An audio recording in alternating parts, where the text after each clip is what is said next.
My wife, Dana, and I own a small soybean farm outside a rural community in eastern Nebraska. We've spent our entire lives working farmland. It's all we've ever really known. Life out here is quiet, predictable, and isolated. The nearest town is over 15 minutes away, and our closest neighbors are scattered across miles of gravel roads. One of those neighbors was Rick, who lived about 3/4 of a mile down Miller Road with his wife, Carol. Another neighbor, Tom, lived in the opposite direction. Out here, you naturally become friends with the few people around you. We'd help each other during harvest season, lend equipment when something broke down, and occasionally get together for food and drinks. One Saturday evening in September of 2019, Rick and Carol came over for dinner. The weather had been miserable all day. A steady drizzle hung over the fields, turning the dirt roads into mud and filling the night with the constant sound of rain hitting the roof. After dinner, we sat around playing cards and drinking whiskey. The hours slipped by quickly, and before we knew it, it was nearly 11 p.m. Rick and Carol finally headed home. The drive to their house took less than a minute. Dana and I stayed up a little longer, watching an old movie while finishing the last of a bottle of wine. We were both exhausted and half asleep on the couch when a sudden knock echoed through the house. The sound immediately grabbed my attention. Nobody ever knocked on our door that late. Especially not out here. I muted the television. The house became silent except for the rain. A few moments later came another knock. Then a voice. It was muffled through the front door. "Hello? Can somebody help us?" Dana instantly sat upright. I looked at her. She already looked uncomfortable. Another knock came. "Please." I stood up. Dana grabbed my wrist. "Don't open it." I wasn't going to.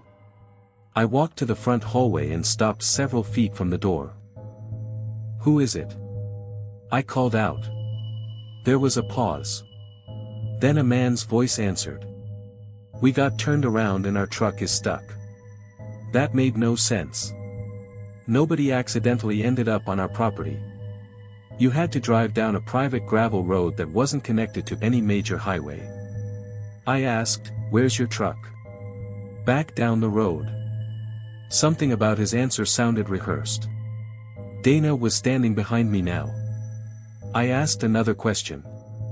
"How many of you are there?" "My wife and me."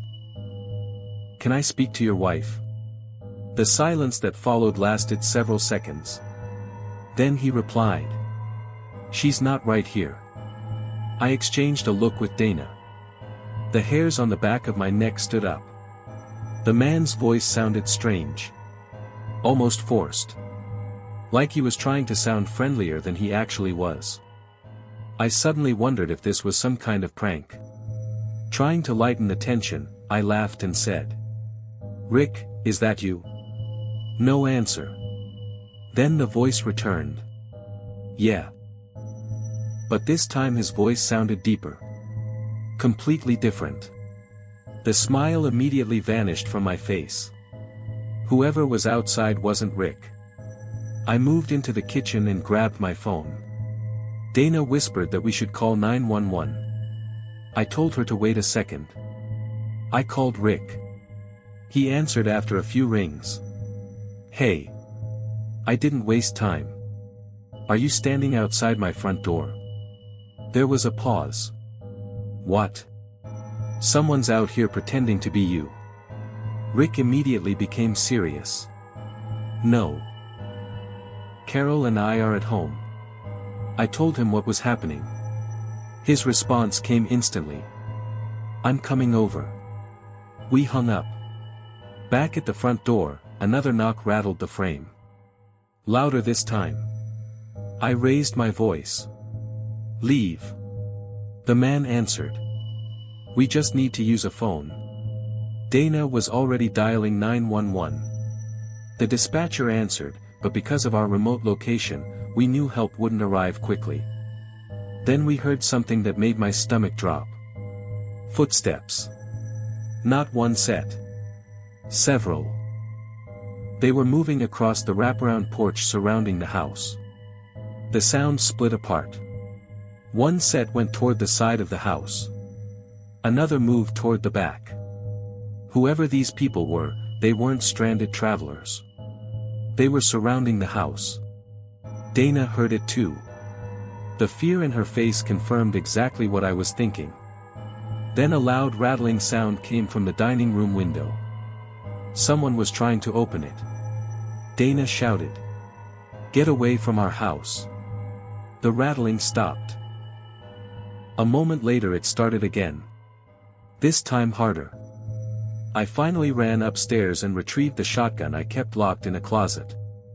By the time I returned downstairs, my heart was pounding so hard I could hear it in my ears. The rain outside had intensified. Water hammered against the windows. The footsteps continued circling the house. Every few seconds we'd hear movement somewhere else. A creak. A shuffle. A knock. It felt like there were people standing outside every window. Then suddenly. Bang. 3 hard knocks struck the front door. A voice shouted, "Open up." For a split second my heart nearly stopped. Then I recognized it. Rick. I hurried over and unlocked the door. Rick stepped inside carrying his own shotgun. He looked around immediately. "You okay?" I nodded. "Did you see anybody?" "No." His answer surprised me. The road was completely open. Whoever had been outside should have been visible. But according to Rick, the property looked empty when he arrived. Not a vehicle. Not a person. Nothing. We locked the doors again. Rick stayed with us while we waited for law enforcement. About 40 minutes later, a deputy finally arrived. He searched around the house with flashlights. We joined him. The muddy ground should have been covered in footprints. Instead, the rain had washed almost everything away. The deputy found a few partial impressions near the side porch, but nothing useful. No vehicles. No evidence. No suspects. Nothing. Eventually he finished his search and gave us advice we'd somehow never followed despite living so remotely. Install cameras. The following week, we put cameras on every side of the house. To this day, we've never figured out who those people were. We never heard from them again. But years later, I still think about one thing. Whoever they were knew exactly what they were doing. They knew enough to pretend they needed help. They knew enough to claim there was a woman with them. They knew enough to use one of our neighbors' names when questioned. And they were willing to surround an occupied farmhouse in the middle of nowhere late at night. The most unsettling realization came afterward. That entire night, the only thing separating us from whoever was outside was a single locked wooden door.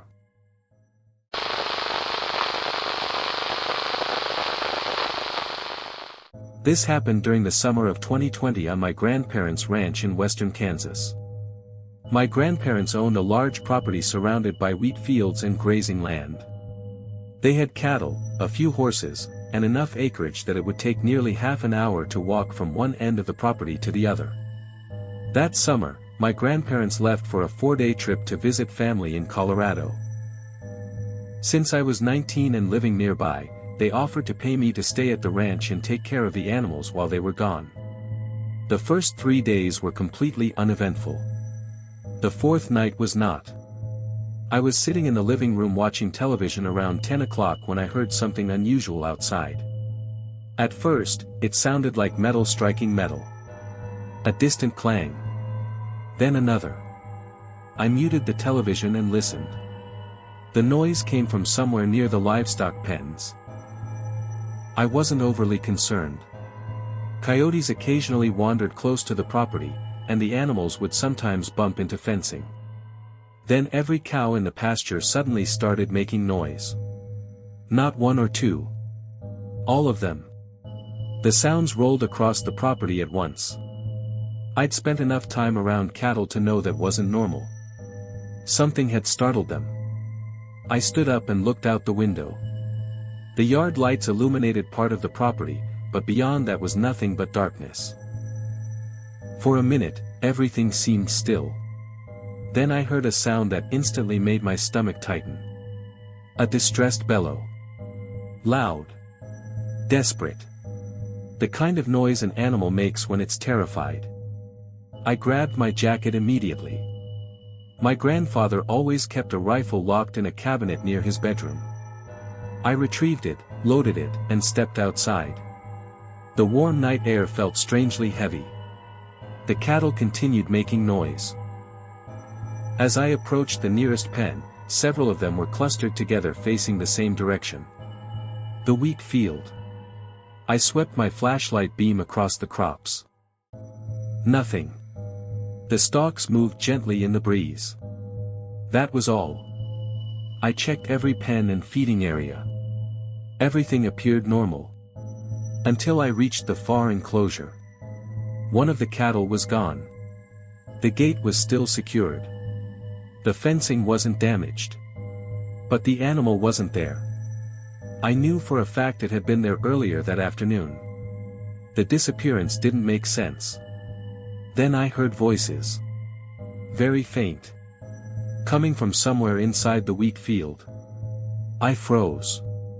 There were definitely people out there. At least two. Maybe more. I couldn't make out what they were saying, but I could hear conversation. My pulse immediately quickened. The nearest road was over a mile away. Nobody should have been wandering around those fields at night.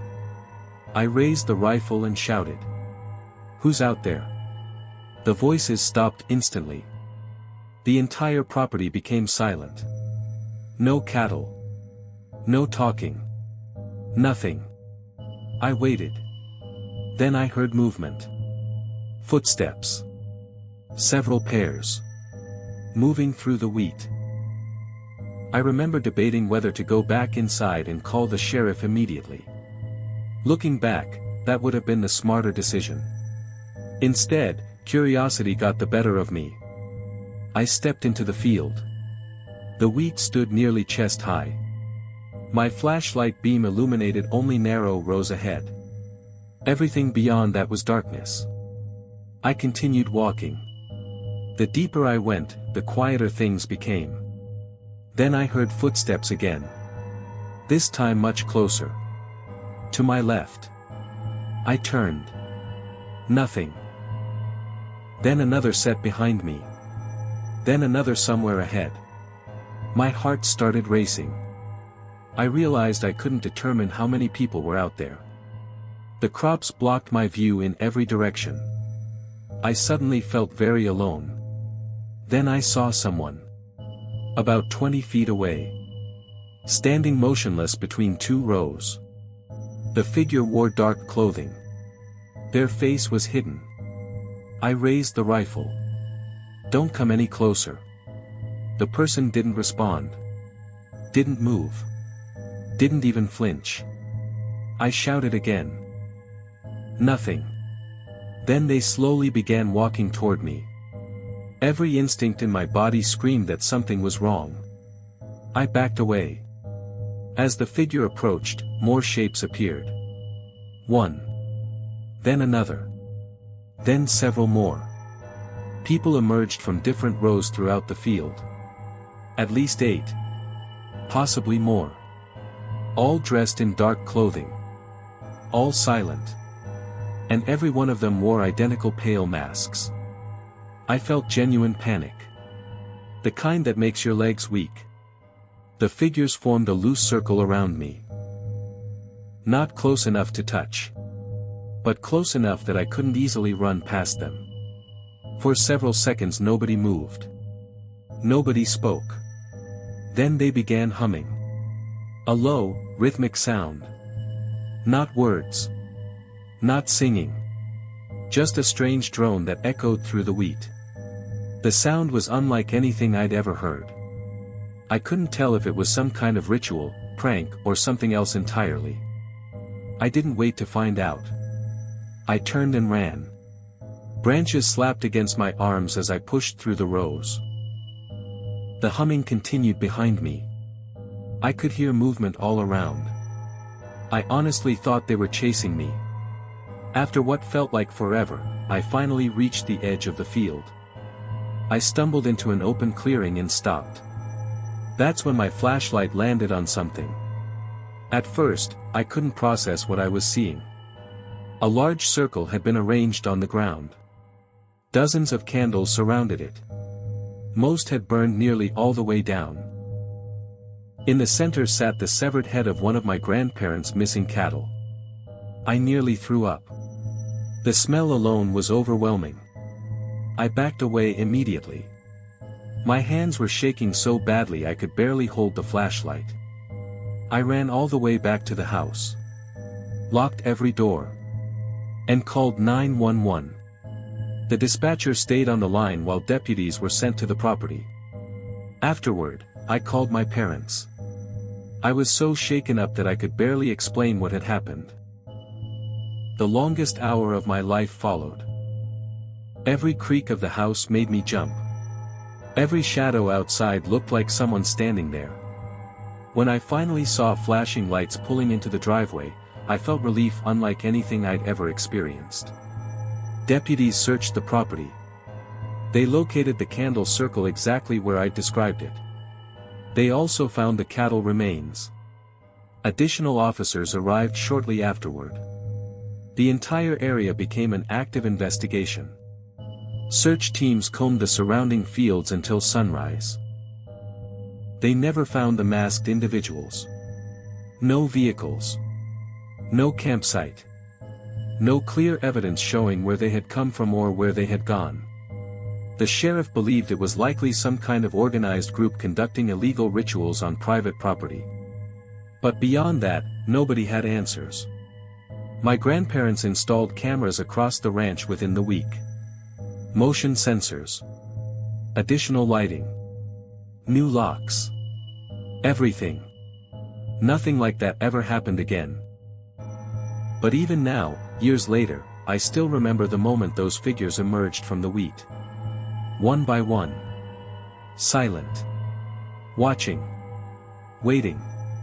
And sometimes I wonder what would have happened if I hadn't run when I did.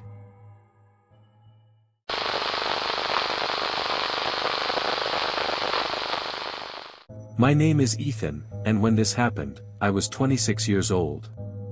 I lived on my family's sunflower farm in southern Missouri. The farm wasn't huge by commercial standards, but it was large enough to keep my parents busy year-round. I helped whenever I could, though I'd be lying if I said I planned on staying there forever. Most people my age were building careers in cities, while I was repairing fences and maintaining irrigation lines. My parents loved the lifestyle. I wasn't so sure. One July, my parents left for a week-long anniversary trip. That left me at home with my younger sisters, Alyssa and Brooke, to look after the property. The nearest neighbor was over a mile away. Once the sun went down, the place felt isolated enough to be its own world. For the first few days, everything was normal. Then one night, just before midnight, our dogs started losing their minds. We had 2 German shepherds that almost never barked without reason.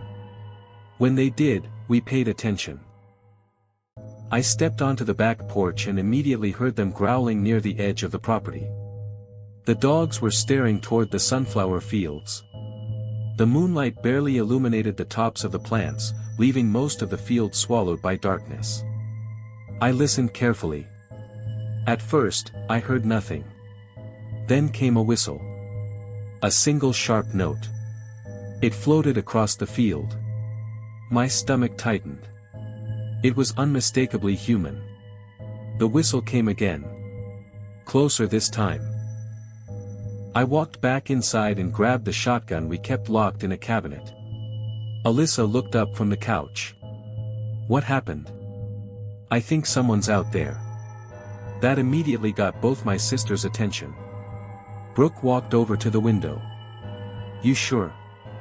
Before I could answer, another whistle echoed from outside. That was all the proof I needed. I stepped back onto the porch. The dogs were barking furiously now. I couldn't see anyone. Only endless rows of dark sunflowers swaying in the wind. I raised the shotgun and shouted. "You're on private property." No response. The whistling stopped. The field became completely silent. I fired a warning shot into the air. The blast echoed across the farm.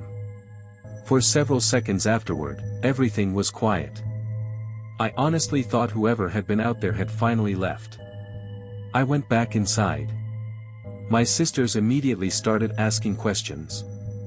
I told them somebody was probably trespassing. Neither of them liked that answer. To be honest, neither did I. For the next hour, we watched television while trying to convince ourselves everything was fine. Then the dog started barking again. Even louder than before. I groaned and headed back outside. This time, I saw him immediately. A man was standing near the edge of the field. Maybe 30 feet away. He wasn't moving. Just standing there.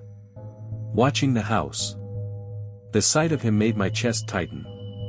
There was something unsettling about how still he was. I shouted at him. The man turned and disappeared into the sunflowers. Not ran. Not hurried. He simply stepped into the field and vanished. I started toward the edge of the crops before stopping myself. There was no chance I was following him in there. The plants stood nearly 7 feet tall. If someone wanted to hide among them, they'd be impossible to find. I returned to the house and brought both dogs inside. The three of us called our father. He listened carefully while I explained everything. His advice was simple. Keep the doors locked. Keep the gun nearby. And call law enforcement if the trespasser returned. The rest of the evening was tense. Eventually everyone went to their rooms. I brought the shotgun upstairs and placed it beside my bed. Sleep didn't come easily. Every little noise outside made me glance toward the window. Around 1 in the morning, I heard the whistle again. My eyes snapped open. The sound seemed closer than before. Much closer. I got out of bed and carefully approached the window. The moonlight illuminated part of the front yard. A figure was walking slowly across the grass. Whistling. The same tune. I couldn't make out his face. But I knew it was the same man. As if sensing my presence, he stopped walking. Then he turned directly toward my window.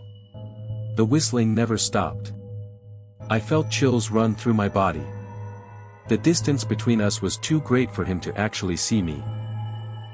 Yet somehow it felt like he knew exactly where I was standing. I grabbed the shotgun and opened the window. The man continued staring. Still whistling. I shouted for him to leave. Nothing. No reaction whatsoever.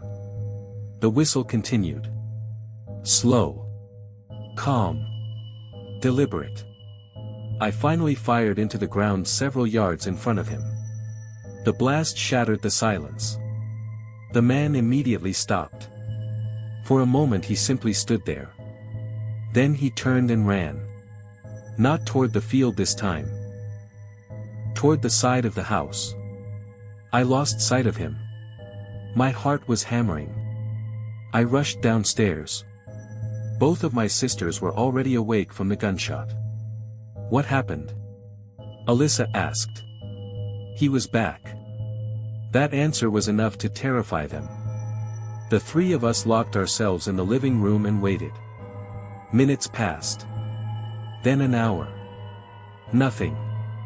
No whistles. No movement. No barking.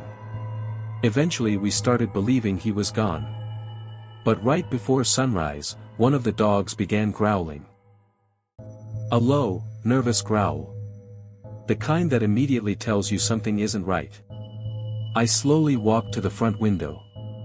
The dog followed beside me. When I looked outside, my blood ran cold.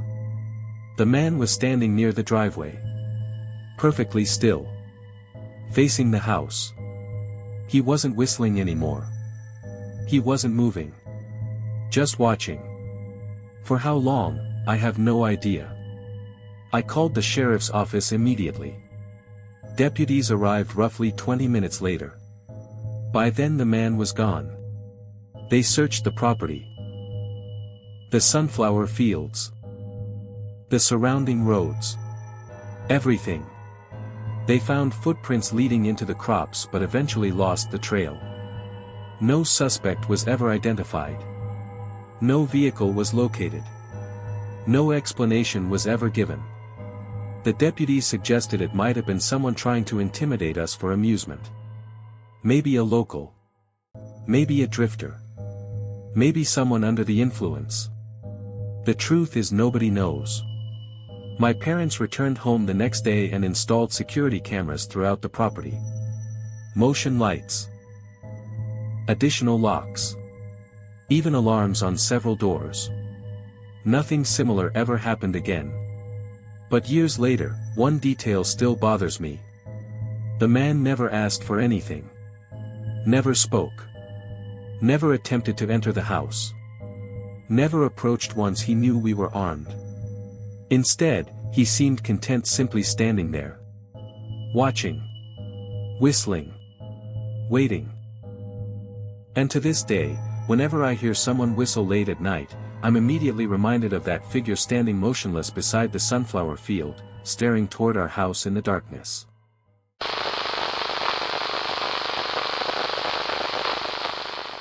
Back in the summer of 2019, my girlfriend, Vanessa, and I decided to get away for a long weekend. We rented a vacation house along the coast of North Carolina through a rental website. The property sat at the edge of a quiet stretch of shoreline, far away from the crowded tourist areas. The backyard opened directly onto a narrow strip of dunes that led straight to the ocean. The place looked like something out of a magazine. There was a large deck overlooking the water, a heated pool, and almost no neighboring houses within sight. It felt like we had the entire beach to ourselves. For the first day and a half, everything was perfect. We spent our mornings swimming and our afternoons stretched out on beach chairs under the sun. The few people we saw were joggers passing along the shoreline. Late on our second afternoon, we were gathering our towels and cooler before heading back inside. As I looked toward the house, something caught my attention. One of the upstairs windows reflected the sunlight, but behind the reflection I thought I saw a person standing motionless. I stared for several seconds.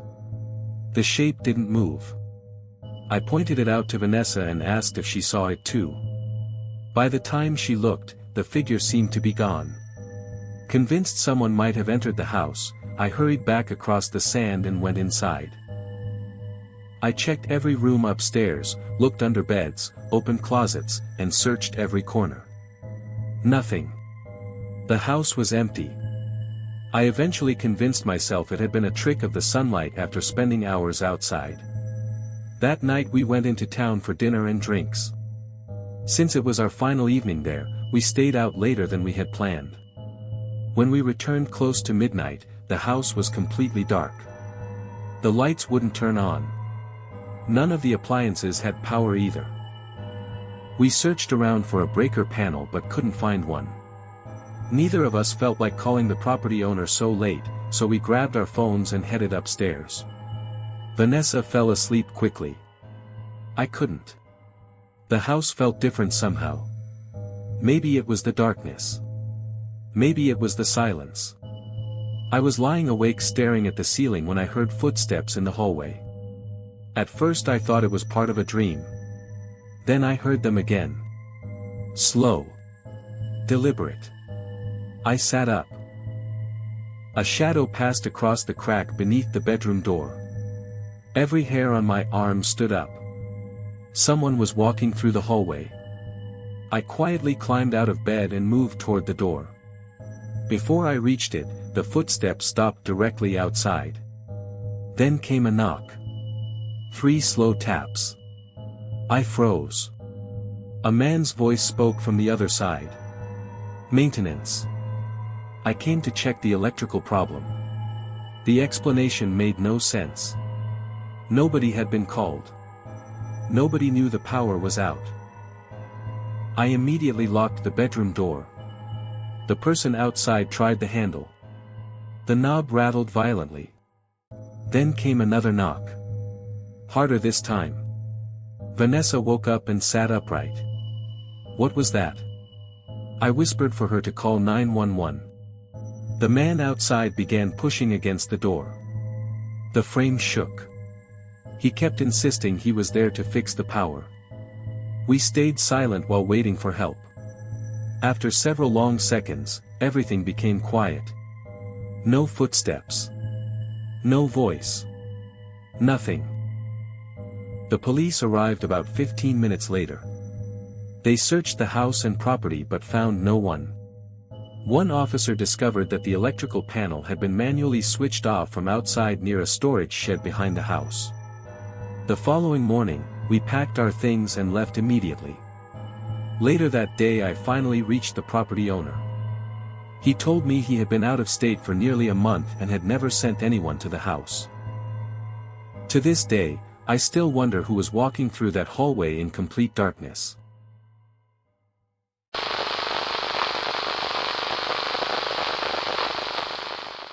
This happened during the summer of 2020, when I was 16 years old. My best friend, Tyler, and I lived in a quiet neighborhood outside of Columbus, Ohio. Like most teenagers during summer break, we spent our days looking for ways to entertain ourselves. One Saturday evening, our neighborhood was hosting a block party. Families were grilling food, kids were running around with sparklers, and music was playing from portable speakers. It should have been fun, but Tyler and I were bored out of our minds. We wandered away from the crowd and started walking through nearby streets. While we were talking, Tyler pointed toward a large house at the end of a cul-de-sac. "That's where that girl Emma lives," he said. Emma was one of the most popular girls in school. Everybody knew who she was. The house stood out immediately. It was much larger than the others around it, with tall windows and a long curved driveway. As we got closer, we noticed something unusual. No cars. No lights. No signs that anyone was home. "It looks empty," Tyler said. I shrugged. "Maybe they're on vacation." That should have been the end of it. Instead, Tyler walked up the driveway. I followed, mostly because I didn't want him getting into trouble alone. When we reached the front porch, Tyler grabbed the handle and pushed. To our surprise, the door slowly swung open. Neither of us expected that. We stood there staring at each other. Looking back, I know we should have turned around immediately. Instead, curiosity got the better of us. We stepped inside. The house was strangely cold. The air conditioning was running, but the place felt abandoned. The furniture was covered with sheets, as if the owners had been gone for a while. The silence was unsettling. Tyler headed upstairs while I stayed on the first floor. I explored the kitchen, dining room, and living area. Everything looked normal. After a few minutes, I started feeling uncomfortable. We weren't just snooping anymore. We were trespassing. I was about to go find Tyler and tell him we should leave when I heard him yell.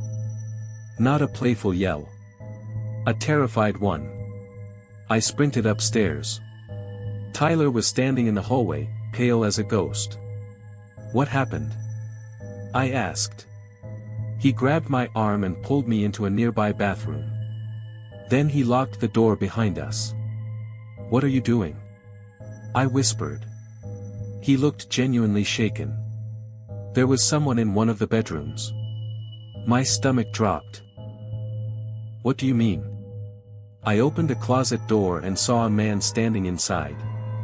For a moment, I thought he was joking. Then I looked at his face. He wasn't joking. Not even close. Before I could respond, we heard a creak in the hallway. A floorboard. Then another. Someone was walking outside the bathroom. We both went silent. The footsteps stopped directly outside the door. A few seconds passed. Then came a knock. Just one. Slow and deliberate. Neither of us moved. Another knock followed. This one louder. Then another. And another. The handle suddenly turned. Whoever was outside was trying to get in. My heart felt like it was going to explode. The person began rattling the handle harder. The entire door shook. Then we heard a man's voice. A low, angry voice. Open the door. Tyler and I stared at each other. The voice repeated itself. This time louder. Open the door. When we didn't respond, the pounding started. The door frame vibrated with every hit. I genuinely thought it was going to break. Panic took over. Behind us was a small bathroom window. I shoved it open. The drop wasn't huge, but it wasn't exactly safe either. Neither of us cared. I climbed through first and landed in a flower bed below. Tyler jumped right after me. We scrambled to our feet and ran. Neither of us looked back. We didn't stop running until we reached the neighborhood park several blocks away. After catching our breath, we argued about what to do. Part of me wanted to forget the entire thing. The other part couldn't stop thinking about it. Who was that man?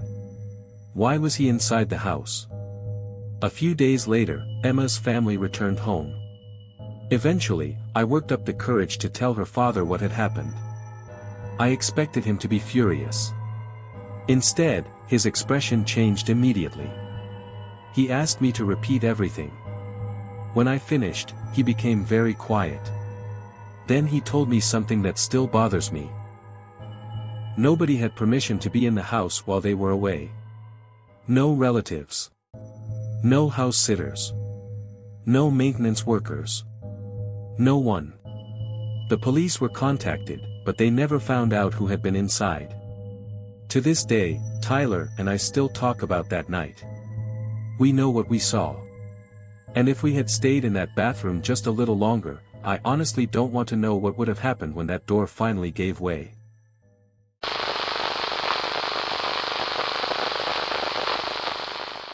This happened during the summer of 2017 when I was working my first seasonal job at a youth wilderness camp in northern Wisconsin.